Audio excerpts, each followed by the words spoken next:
Nahmaduhu wa nasta'inuhu wa nastaghfiruh wa na'udzu billahi min syururi anfusina wa min sayyiati a'malina. May yahdihillahu fala mudhillalah wa may yudlilhu fala hadiyalah. Asyhadu an la ilaha illallah wahdahu la syarikalah wa asyhadu anna Muhammadan abduhu wa rasuluhu allazi la nabiyya ba'dah. Allahumma shalli ala Muhammad wa ala ali Muhammad wa man tabi'ahum bi ihsanin ila yaumiddin. Qala Allah azza wa jalla, ya ayyuhalladzina amanu taqullaha haqqa tuqatih wa la tamutunna illa wa antum muslimun. Amma ba'du, fa inna asdaqal hadisi kitabullah wa khairal hadi hadi Muhammad sallallahu alaihi wasallam wa syarral umuri muhdatsatuha fa inna kulla muhdatsatin bid'ah wa kulla bid'atin dhalalah wa kulla dhalalatin finnar. Ikhwani wal akhwat, a'azzani Allah wa iyyakum jami'an.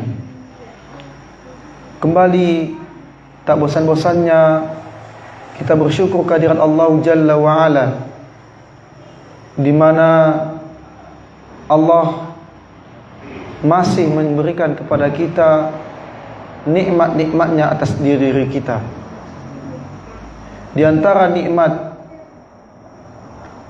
yang mesti kita syukuri setelah nikmat iman dan Islam adalah nikmat sehat dan waktu luang, di mana banyak orang-orang diberikan nikmat sehat dan waktu luang, akan tetapi mereka tidak mampu mengoptimalkan nikmat tersebut. Sadaqah Rasulullah sallallahu alaihi wasallam, benarlah apa yang Nabi sallallahu alaihi wasallam sabdakan.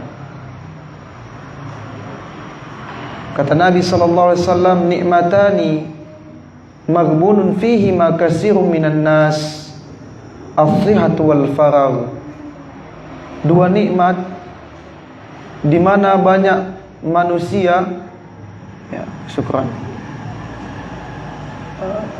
Dua nikmat di mana manusia itu kurang mengoptimalkan nikmat ini atau lalai di dalam mengoptimalkan nikmat adalah nikmat sehat, as-sihhatu wal faragh, nikmat sehat dan waktu luang.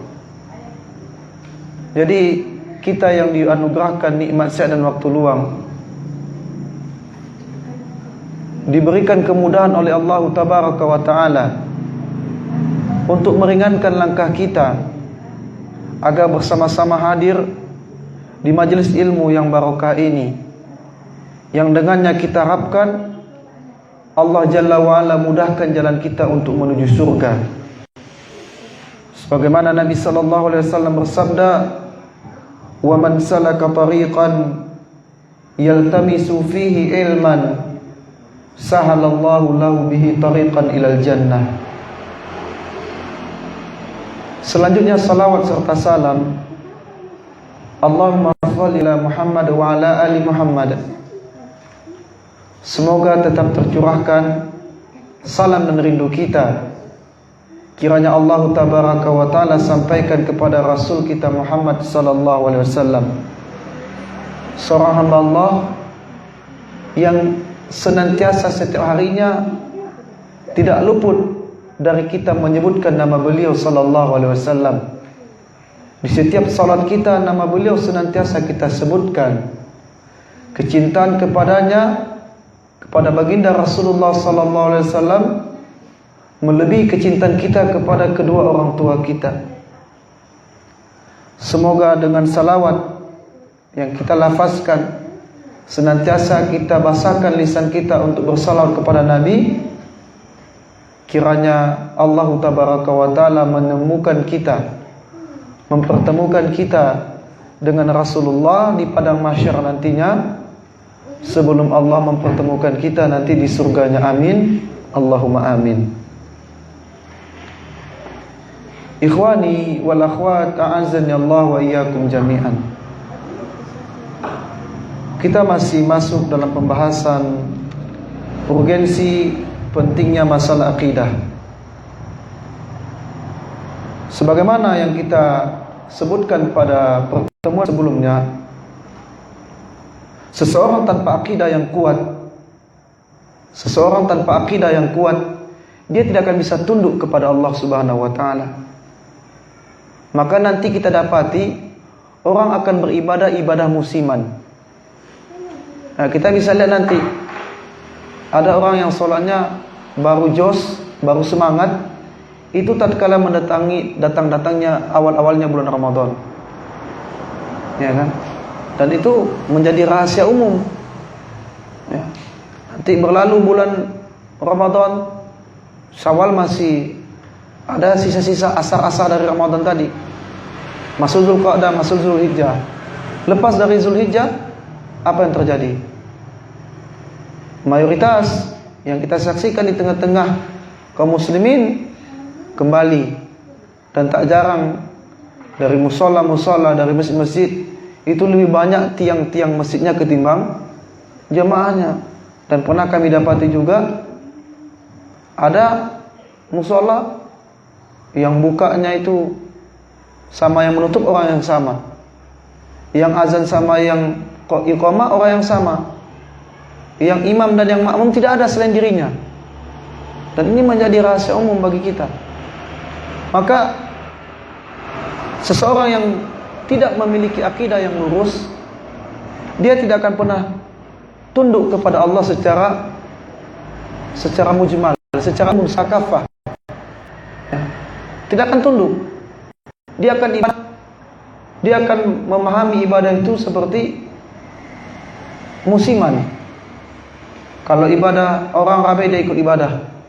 Apa yang menjadi fashion orang. Nah, maka orang seperti ini karena tidak paham akidah yang benar.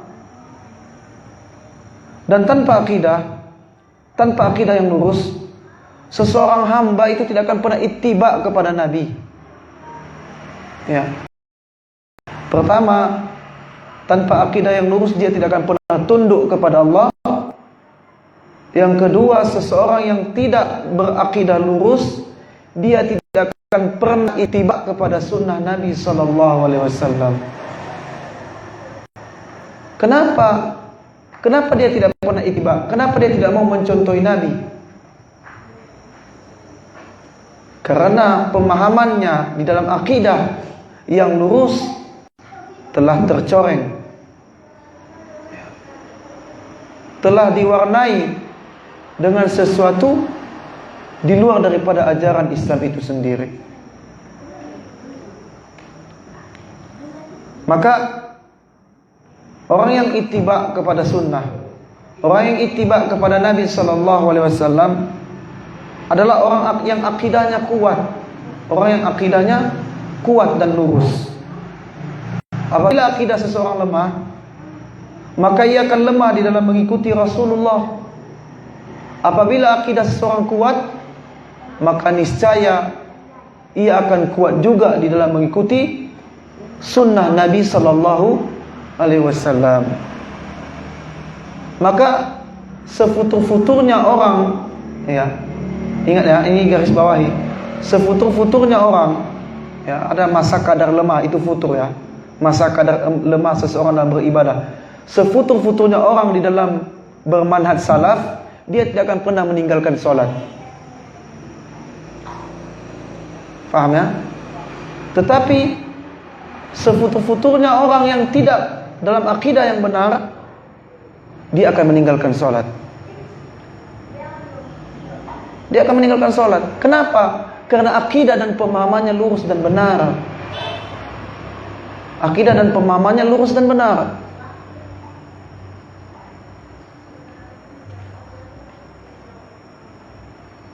Kemudian orang yang lemah kepada Allah, lemah kepada maksiat, dia tidak bisa kuat terhadap maksiat, dihadapkan kepada syahwat, dia tidak mampu menahan matanya, ya, sehingga terjadilah zina mata, dihadapkan kepada kemolekan tubuh wanita, dia lemah matanya, tidak ghaddul basar, tidak menundukkan pandangan, dan maksiat-maksiat yang lain, lemah kepada Allah. Maka dari kelemahannya ini kita bisa menilai kadar seseorang atau nilai seseorang di dalam berakidah kepada Allah Subhanahu wa taala.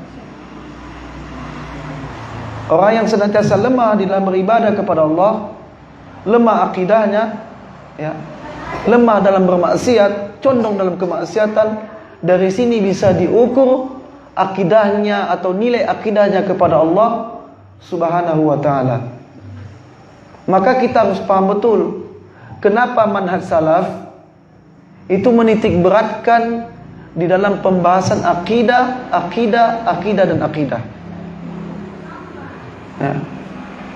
Bahkan dakwah Nabi SAW itu dalam bab akidah itu lebih lama daripada bab-bab yang lain. Maka kita lihat berapa lama Rasulullah SAW di kota Mekah sebelum hijrah. Berapa lama? 13 tahun. Madinah 10 tahun.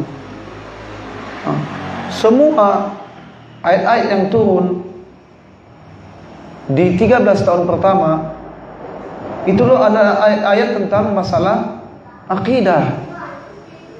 Ayat-ayat tentang akidah. Tidak ada yang turun melainkan ayat-ayat tentang akidah. Ya. Nah, oleh karena itu, itulah sebabnya Allah Tabaraka wa Ta'ala menurunkan seluruh para nabi dan rasul mengawali dakwah mereka di atas dakwah tauhid. Di atas dakwah tauhid. Tidak ada satupun para nabi dan rasul yang Allah utus ke permukaan bumi ini yang pertama sekali mereka dakwakan itu tidak lain dan tak bukan adalah dakwah tauhid. Tidak ada yang lain daripada itu. Kendati para nabi dan rasul sebelum Nabi Muhammad SAW tidak dilabeli dengan agama Islam, akan tetapi seluruh risalah itu mengarahkan kepada yuhawwidullah, mentauhidkan Allah Jalla wa'ala di dalam peribadahan kepadanya. Ya, ingat ya, mentauhidkan Allah di dalam peribadahan kepadanya. Karena kalau hanya mentauhidkan Allah dalam hal rububiyah, ya, sebagaimana yang kita sebutkan, yang kita kaji pada pertemuan sebelumnya, orang-orang Quraisy juga mentauhidkan Allah di dalam hal rububiyah. Bahkan tauhid mereka lebih bagus dalam perkara rububiyah daripada orang-orang kafir zaman sekarang. Kenapa?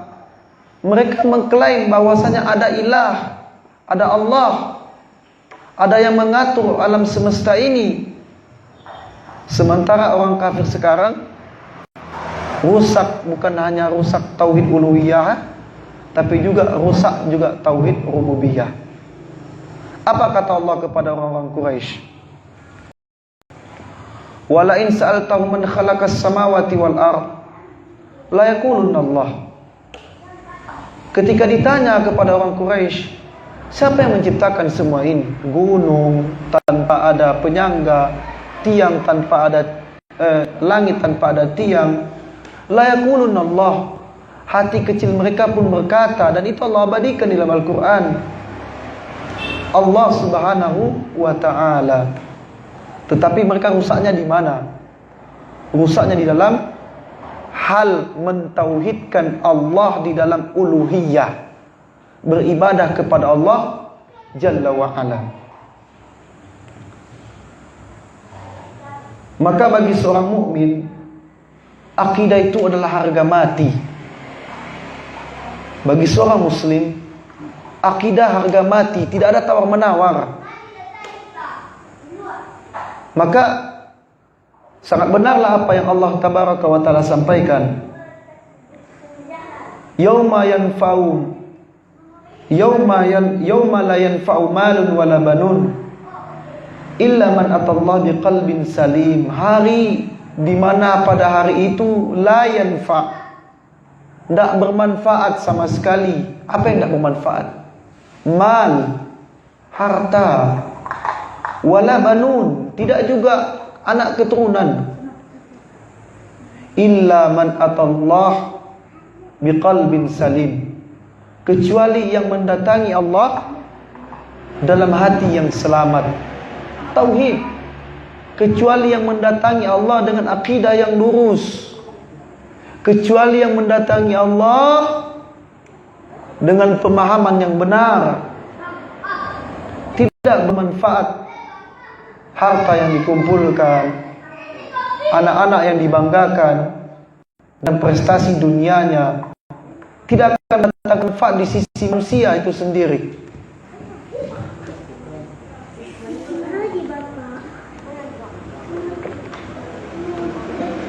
Maka hati selamat itu adalah akidah yang benar.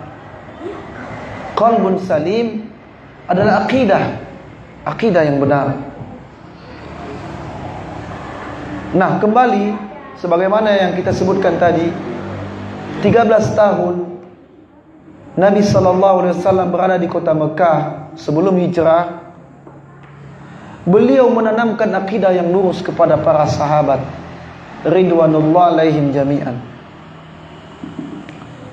Maka kita lihat bagaimana hasil daripada dakwah akidah Nabi SAW. Ketika Allah turunkan ayat-ayat syariah, ayat-ayat hukum tentang ayat khamar, innamal khamra wal maisir, sesungguhnya khamar, ya, dan disebutkan dengan perbuatan-perbuatan yang lainnya, telah Allah haramkan khamar. Ketika ayat ini turun, dan pada saat itu beberapa sahabat tengah meminum khamar, dan beberapa diantaranya sedang memegang itu khamar tua. Ketika datang utusan Nabi menyampaikan qad haramallahu al-khamar, sungguh telah Allah haramkan khamar. Apakah para sahabat pada saat itu menelannya atau mengatakan tanggung ini satu loki lagi kalau bahasa sekarang? Tidak.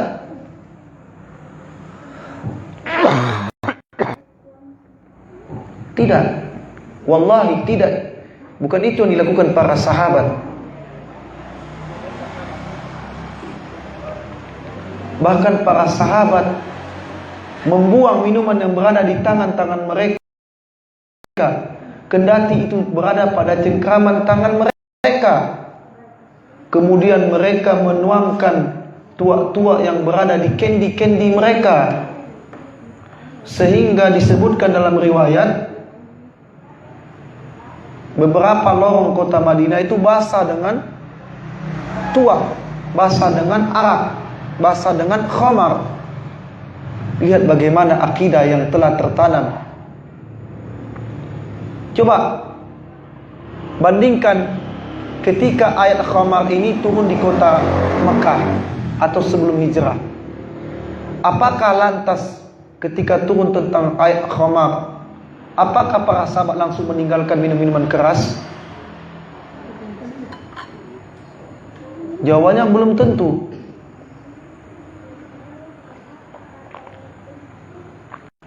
Kenapa? Karena akidah belum lurus. Maka apa yang terjadi ketika turun ayat-ayat syariat? Para sahabat memiliki istilah sami'na wa ata'na.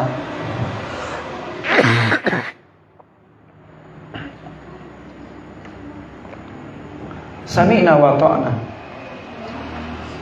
Para sahabat tidak mau bertanya kenapa ini diharamkan. Ketika turun ayat hijab, ya ayyuhan nabi qul li azwajika wa banina, wahai nabi, katakanlah kepada istrimu, ya, dan anak-anak perempuanmu dan kaum muslimah lainnya agar menurunkan jilbab mereka ke seluruh tubuh mereka. Ketika sahabiah mendengar ini, apa yang mereka lakukan? Mereka menarik gorden-gorden pintu mereka dan menutupi seluruh tubuh mereka. Apakah para sahabiah bertanya, kenapa ini diperlakukan kepada kami para wanita ya Rasulullah? Tidak. Wallahi tidak, mereka tidak bertanya seperti itu. Karena kenapa? Karena akidah telah tertancap kuat di hati-hati para sahabiah. Maka dakwah itu adalah mentauhidkan Allah. Ada istilah orang-orang sekarang, orang salafi itu tidak ada pergerakannya. Ngaji ke ngaji, ngaji ke ngaji, ngaji ke ngaji. Kita katakan, apakah pengajian itu tidak disebutkan sebagai pergerakan? Pergerakan. Apakah mereka lupa bahwasanya kemenangan kaum muslimin itu terletak pada akidah dan pemahaman yang benar? Sebagaimana Allah Tabaraka wa Ta'ala, Allah berfirman di dalam Quran surah An-Nur ayat 55. An-Nur ayat 55. Wa'adallahu alladhina amanu minkum. Dan janji Allah memberi janji kepada orang-orang yang beriman, amanu minkum, di antara kalian.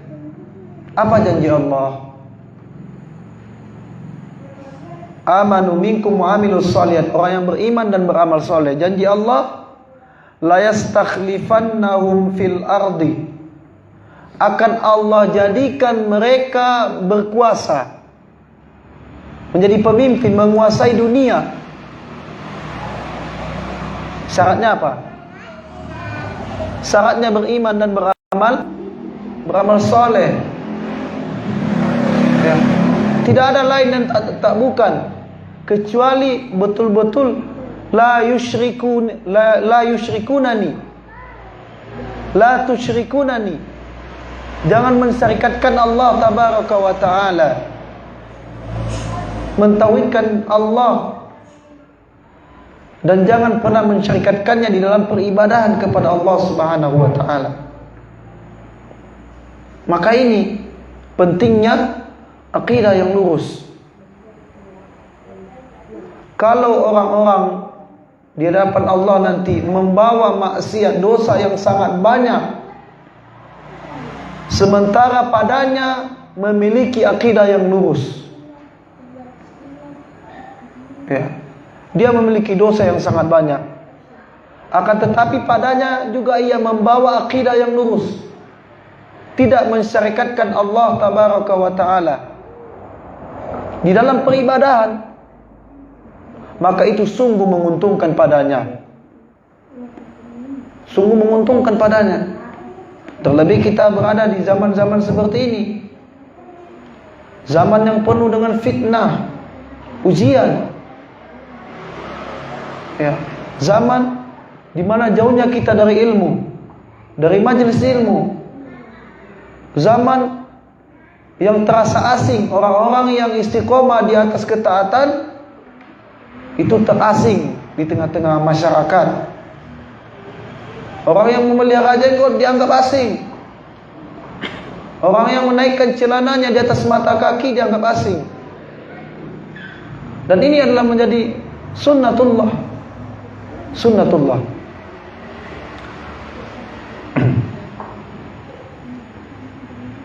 Maka pelajarilah akidah yang selamat ini. Kemudian suatu ketika beberapa atau para sahabat ingin menjaga kafilah daripada Abu Sufyan yang baru balik dari Syam. Para sahabat waktu itu berada di kota Madinah, dan ini menjadi awal mula perang Badar. Para sahabat ingin mengambil harta mereka yang telah diambil oleh orang-orang Quraisy pada saat itu yang tidak sempat mereka bawa ketika hijrah ke kota Madinah. Maka mereka tidak membawa apapun kecuali pedang, tidak memakai rompi, baju besi, tidak memakai tameng, hanya memakai senjata berupa pedang saja, tidak membawa tombak. Tapi Allah takdirkan pada saat itu terjadi peperangan besar. Dialah dikenal dengan perang Badar, yang jumlah kaum Quraisy pada saat itu 3 kali lipat daripada jumlah kaum muslimin pada saat itu. Dari sisi materi, mereka telah siap dengan baju-baju perang mereka. Kaum muslimin tidak. Maka apa kata Nabi SAW kepada sahabat Ansar? Bagaimana Allah telah umumkan perang kepada kita? Apa kata Sa'ad bin Mu'az radhiyallahu anhu? Sekiranya engkau turunkan kami untuk menyeberangi lautan, samudra, maka kami akan seberangi. Ya Rasulullah, izhab anta wa rabbuk. Ya Rasulullah, pergilah engkau dan Tuhanmu. Faqatala, perangi. Inna ma'akuma muqatilun, sesungguhnya kami bersama engkau wahai Rasulullah untuk memerangi mereka.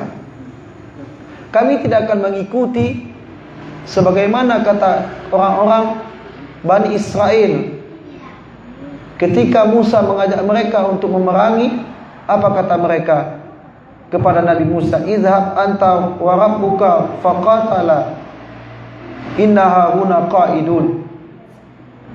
Kata Bani Israel kepada Musa, pergilah engkau dan kepada Tuhanmu, bersama Tuhanmu, dan kami akan menunggumu di sini untuk duduk.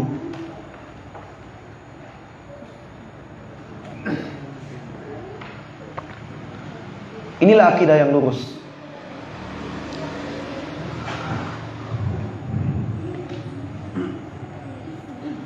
Nah, oleh karena itu, akidah yang lurus ini mengantarkan kepada berlomba-lombanya seseorang di dalam beribadah kepada Allah.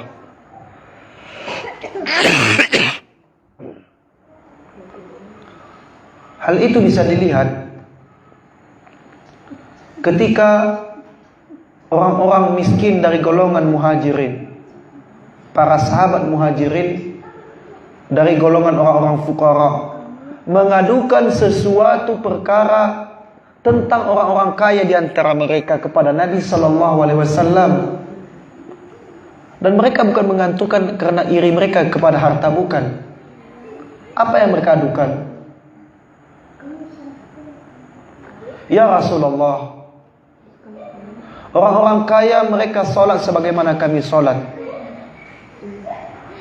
Orang-orang kaya puasa sebagaimana kami puasa. Akan tetapi orang-orang kaya bisa berinfak, kami tidak bisa. Lihat bagaimana kecemburuan orang-orang fuqara dari golongan muhajirin di dalam beribadah. Bukan cemburu dalam perkara dunia. Yang mereka lakukan adalah mereka tidak bisa atau tidak mampu beribadah kepada Allah. Sebagaimana juga yang dilakukan oleh Ulbah bin Zaid, di mana suatu ketika terjadi pancaklik yang teramat sangat. Dan pada saat itu Allah perintahkan para sahabat untuk berjihad. Di waktu itu juga musim pancaklik. Dan Allah melalui lisan Nabi SAW mengatakan, orang yang ikut berjihad tidaklah ia boleh berjihad melainkan padanya ia membawa sedekah. Dan Ulbah bin Zaid pada saat itu tidak memiliki apa-apa di sisinya, sementara keinginannya sangat kuat untuk berjihad. Berbeda orang-orang munafik pada saat itu, berbeda dengan orang-orang munafik. Para sahabat, di antaranya Ulbah bin Zaid, dia gelisah. Lihat bagaimana dirinya Kalau kita kan udah dapat rukhsah itu, kalau nggak mampu ya bolehlah, ya kan? Tapi lihat kecemburuannya terhadap agama. Ya, demam sedikit nggak usah sholat di masjid lah. Kan rukhsah, betul rukhsah. Tapi kecemburuan kita kepada agama. Lihat para sahabat. Apa yang dilakukan Urbah bin Zaid? Dia sholat malam karena dia tidak mampu tidur. Besok mau jihad ini, dikirim bala tentara, sementara dirinya tidak ada nama untuk list untuk ikut jihad. Apa yang dia lakukan? Dia sholat malam, dia berdoa kepada Allah. Dia katakan, Ya Allah, kau perintahkan Rasulmu untuk berjihad, yang dengannya engkau katakan harus ada infak bersama orang yang ikut berjihad. Sementara engkau tahu pada diriku, pada sisiku tidak ada lagi yang berat yang bisa aku infakkan lagi. Walau itu hanya sebiji tamar, satu biji kurma, tidak ada. Dan engkau tahu hatiku bergejolak ingin ikut jihad. Maka pada malam hari ini ya Allah, aku ikhlaskan seluruh intimidasi orang terhadapku, bulian orang, celaan orang kepadaku, aku ikhlaskan. Aku maafkan mereka. Apa yang terjadi? Pada subuh hari, Nabi SAW mengatakan kepada para sahabat, siapa yang kemarin malam bersedekah dan sedekahnya diterima oleh Allah Subhanahu Wa Taala? Siapa? Dan Urbah bin Zaid diam saja. Dia tidak menyangka dia telah bersedekah. Siapa yang tadi malam dia bersedekah dan sedekahnya diterima oleh Allah? Tak ada yang mengaku. Dan Urbah tidak menganggap itu sebagai sebuah sedekah. Kemudian Rasul SAW mendekati Urbah bin Zaid dan mengatakan bahwasanya engkau kemarin malam berdoa dan doamu dijabah oleh Allah Subhanahu Wa Taala. Dan tidak ada pada saat itu. Dan apa kata Urbah bin Zaid? Benarkah wahai Rasulullah? Benarkah wahai Rasulullah? Seolah-olah dia tidak percaya. Dan ia tahu yang ia adukan kemarin malam itu tidak ada yang mendengar kecuali dirinya dan Allah Subhanahu Wa Taala. Dari mana Rasulullah tahu kalau bukan wahyu yang diwahyukan kepada Nabi Sallallahu Alaihi Wasallam? Lihat bagaimana akidah yang lurus. Ini pelajaran penting kepada kita. Bahwasanya akidah itu memegang peranan penting di dalam kesuksesan seorang mukmin, baik secara pribadi, terlebih lagi secara bermasyarakat. Khawatirkah kita dengan janji Allah? Takutkah kita dengan janji Allah? Dengan Allah yang mengatakan, Man amila salihan min zakarin aw unsa wa huwa mu'min falanuhyiyannahu hayatan thayyibah. Di Quran surah An-Nahl ayat 97. Man amila salihan, barang siapa beramal saleh, min zakarin aw unsa, dari laki-laki dan perempuan, wa huwa mu'min, dan dia mukmin, falanuhyiyannahu hayatan thayyibah, dan akan kami berikan kepadanya kehidupan yang baik. Kehidupan yang baik. Ragukah kita dengan janji Allah? Falanuhyiyannahu hayatan thayyibah. Man amila min zakarin aw unsa wa huwa mu'min falanuhyiyannahu hayatan thayyibah.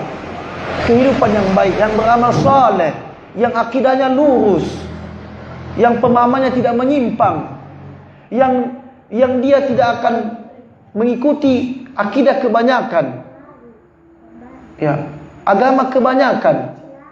Gatal tangan kiri dapat uang, dan itu masih diaminin oleh kebanyakan kaum muslimin zaman sekarang. Gatal tangan kiri apa katanya? Dapat uang. Gatal tangan kanan keluar uang. Ada kupu-kupu nanti malam-malam di rumah kita apa katanya? Ada tamu. Dan mungkin sebagian dari kita meyakini seperti ini sebelum kita mengenal manhaj salaf ini. Lihat bagaimana rusaknya akidah. Dan jangan pernah ragu dengan janji Allah. Innallaha la yukhliful mi'ad. Allah tidak akan pernah mengingkari janji. Beriman dan beramal saleh. Dari mana kita bisa tahu amal saleh? Kecuali dengan menuntut ilmu agama. Tidak akan serta-merta kita bisa beriman secara total tanpa akidah yang lurus. Tidak mungkin kita bisa beriman secara total tanpa akidah yang lurus. Kalau kita beribadah sekarang ini tanpa akidah yang lurus, maka ke depan seperti mana yang kita ceritakan tadi. Ibadah musiman. Berlalu Ramadan, berlalu pula ibadah kepada Allah. Berlalu ibadah kepada Allah, dan kita tidak menginginkan seperti itu. Iya, kalau Allah wafatkan kita di bulan Ramadan. Kalau Allah wafatkan kita di awal di bulan-bulan yang lain dan dalam keadaan kita futur, dan futurnya bukan sembarang futur, kita tinggalkan sholat 5 waktu. Wal-iyazubillah. Wal-iyazubillah.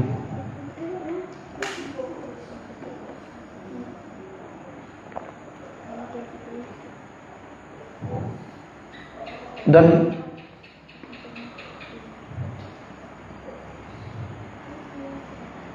maka kemenangan kaum muslimin di dalam peperangan itu karena akidah yang kuat, bukan dari kekuatan fisik, bukan dari kekuatan fisik. Persia, Romawi itu takluk di bawah panji kaum muslimin. Apakah jumlah kaum muslimin banyak? Tidak, sedikit. Romawi yang dikenal dengan kekuatannya yang pada saat itu sungguh luar biasa kuatnya, jumlahnya lebih banyak daripada kaum muslimin. Kocar kacir. Kenapa? Karena akidah kaum muslimin pada saat itu sedang kuat-kuatnya, ya. Kuat. Berbeda dengan kaum muslimin zaman sekarang. Apakah kaum muslimin zaman sekarang itu sedikit daripada para sahabat? Sedikit? Tidak. Bahkan jumlahnya miliar. Tapi apa yang terjadi? Di Thailand Selatan, kaum muslimin dibunuh. Di Myanmar, di Rohingya, kaum muslimin dibantai. Di India begitu juga. Di belahan-belahan di mana mayoritas itu penghuninya itu adalah di luar agama kita, kaum muslimin diintimidasi. Apakah kaum muslimin sedikit jumlahnya saat ini? Tidak, banyak. Kenapa? Karena akidah mereka telah rusak. Akidah telah rusak. Banyak yang mendatangi orang pintar. Sedikit hilang barang di rumah, didatangi orang yang bisa menerawang. Hilang dompet, datang kepada paranormal. Ustaz itu kan bukan paranormal, Ustaz. Dia kan tuadaima, Ustaz. Dia melihat itu, Ustaz, dengan ayat-ayat Al-Quran. La haula wa la quwata illa billah.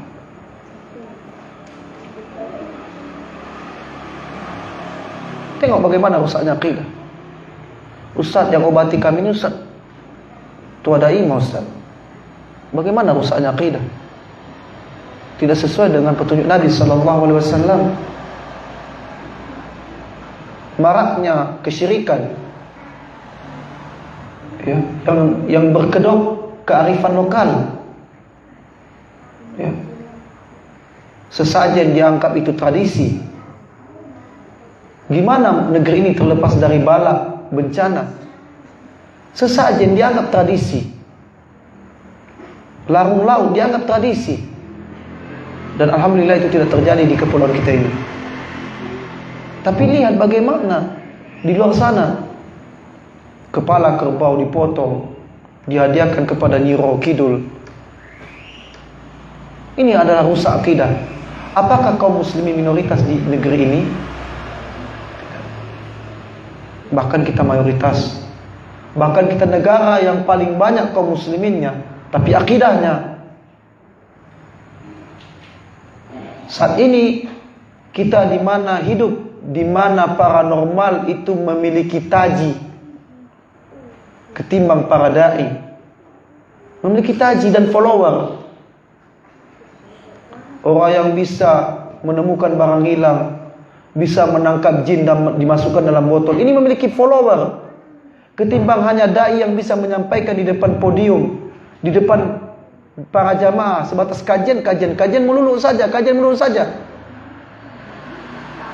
Lalu kita katakan, kapan kaum muslim bisa paham mana yang benar, mana yang salah tanpa kajian, tanpa taklim? Kapan? Apakah orang yang hari ini ia bertaubat kepada Allah dari maksiatnya, kemudian dia ibadah tanpa lagi menambah-nambah ilmu agama, apakah dia akan paham tentang halal haram setelahnya? Tidak, wallahi tidak. Dia butuh kepada ilmu agama, butuh kepada ilmu agama. Nah, jadi inilah yang kita sampaikan pada kesempatan ini, ya. Dari yang kami sampaikan ini adalah pentingnya kita belajar mengetahui mana akidah, agar kita tidak merosot akidah kita, tidak jatuh akidah kita, dan kita berharap tidak jadi tidak futur kita dalam beribadah kepada Allah. Terlebih kita akan mendekati bulan Ramadan. Kita membawa di bulan Ramadan hati-hati yang dipenuhi dengan iman dan ilmu agama. Paksa diri kita untuk hadir di dalam majlis ilmu, ya. Dan dengan pemahaman akidah yang benar akan menyelamatkan seseorang dari azab dan murka Allah tabaraka wa ta'ala. Mungkin itu saja yang dapat kami sampaikan. Wassallallahu ala nabiyina Muhammad wa ala alihi wasallam. Subhanakallahumma wa bihamdika asyhadu an la ilaha illa anta astaghfiruka wa atubu ilaik. Assalamualaikum warahmatullahi wabarakatuh.